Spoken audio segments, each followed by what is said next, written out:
Alors Agnès Jaoui qui faisait des mines absolument magnifiques et des, et des grimaces de oh, d'étonnement, de ça alors, mais comment se fait-il quand on parlait de l'âge des personnages féminins, de la différence d'âge dans les couples, etc. Donc Agnès, j'imagine qu'effectivement vous avez beaucoup à dire. Oui, ça commence à 5 ans. Vers 5 ans, je me suis fait abuser par un inconnu dans la cage d'escalier de mon immeuble. Juste après, tandis que ma mère appelait la police, il y avait à la télévision un film pour enfants avec une petite fille blonde qui disait de jolies choses et de sa bouche sortaient des diamants, et une petite fille brune qui disait des gros mots et de sa bouche sortaient des crapauds. Vers 6 ans, j'ai découvert à la télé Fifi Brin d'Acier, une petite fille avec des tresses en l'air et une force surnaturelle. J'ai beaucoup aimé Fifi Brin d'Acier. À 11 ans, je me suis fait abuser par mon oncle. À 12 ans, j'ai commencé un régime que je n'ai toujours pas terminé pour tenter d'éradiquer ces rondeurs et cette graisse qui semblait poser tant de problèmes de désir et de dégoût.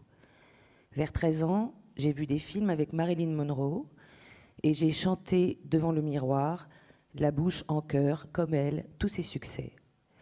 Vers 16 ans, au cours de théâtre où j'étais inscrite, je me suis rendu compte que pour 10 rôles d'hommes, il y en avait 2 ou 3 de femmes, et qui offraient peu de possibilités d'identification, à savoir l'obligatoirement jeune et belle fille à marier, la soubrette, moins obligatoirement jeune et belle, la marâtre, qui pouvait à loisir être laide et vieille puisque périmée, impropre à la consommation. Plus tard, j'allais me rendre compte que durant ces études, beaucoup de bandes de garçons allaient se constituer et travailler ensemble, et très peu de bandes de filles. Vers 19 ans, je me suis rendu compte que je n'avais pratiquement lu que des livres écrits par des hommes et dont les héros principaux étaient des hommes. Vers 24 ans, j'ai revu des films avec Marilyn Monroe et je me suis rendu compte que j'avais voulu ressembler à une idiote. Vers 25 ans, une casting m'a dit qu'il recherchait pour un film d'auteur une actrice prête à se faire sodomiser en vrai. Vers 26 ans, j'ai commencé avec Jean-Pierre Bacry à m'écrire mes propres rôles. Vers 27 ans, j'ai vu et aimé Thelma et Louise, mais après, je me suis violemment disputée avec un grand ami qui reprochait au film l'usage des armes et la violence de ses héroïnes. Vers 30 ans, quand je faisais des interviews à l'étranger, j'étais très fière de clamer qu'en France, nous étions 20% de femmes réalisatrices, bien plus que dans n'importe quel autre pays du monde.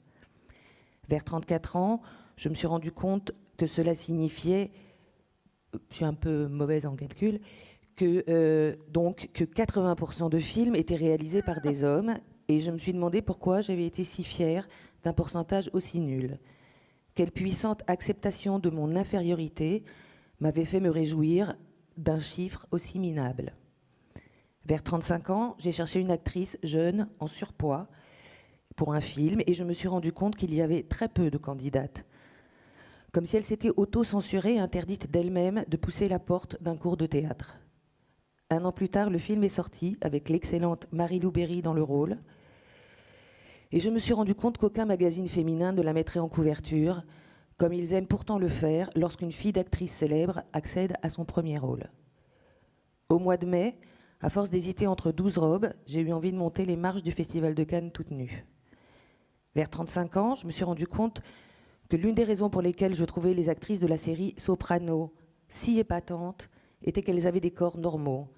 Parce qu'autrement, dans tous les commissariats de police et les cabinets d'avocats, on recrute visiblement dans des agences de mannequins.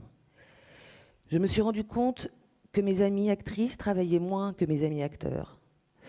Vers 45 ans, je me suis rendu compte qu'il existait beaucoup plus d'écrivaines, de compositrices, de réalisatrices, de peintresses que je ne le croyais, mais qu'elles avaient été mystérieusement effacées de notre patrimoine.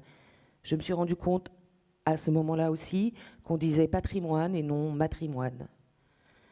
En mars dernier, confinée avec un grand ami, je lui ai dit que j'étais un peu lasse des films d'hommes avec que des hommes.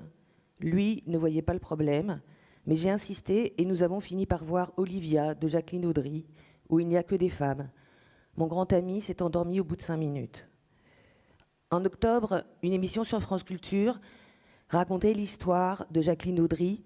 Cette émission était intitulée « La disparue du cinéma français » et montrait comment la Nouvelle Vague, entre autres, avait méprisé et banni cette réalisatrice jusqu'à nos mémoires, jusqu'à l'effacer de nos mémoires, et tant moqué le fait qu'elle tournait en pantalon.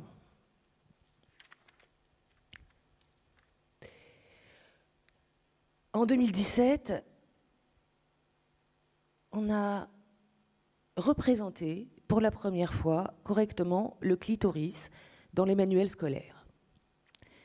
Depuis quelques années, on s'est rendu compte qu'une seule femme avait obtenu le César de la meilleure réalisatrice. En 2020, on s'est rendu compte que la composition des votants au César comptait une majorité de 65% d'hommes. En 2020, 88% des films à la télévision française sont réalisés par des hommes. Au cinéma, ce sont 76% des films, selon les années, un peu plus, un peu moins, qui sont réalisés par des hommes. J'ai 56 ans et je ne me réjouis pas de ces chiffres. Je crois à l'influence immense des images, et d'autant plus quand nous n'en avons pas forcément conscience. Je crois qu'une série télé avec un président noir peut aider à élire Barack Obama. Je crois que des représentations répétées de femmes filiformes, jeunes, blanches et soumises n'aident pas à l'épanouissement des femmes ni des hommes. Enfin, je me permettrai de m'inspirer de Camus qui disait que mal nommer les choses, c'était rajouter au malheur du monde, en disant que ne pas mettre en image nos diversités, c'est rajouter au malheur du monde. Je finirai par cette citation. Je ne sais pas qui l'a écrite, ça doit être une femme. Les filles obéissantes vont au ciel, les autres vont où elles veulent. Bravo!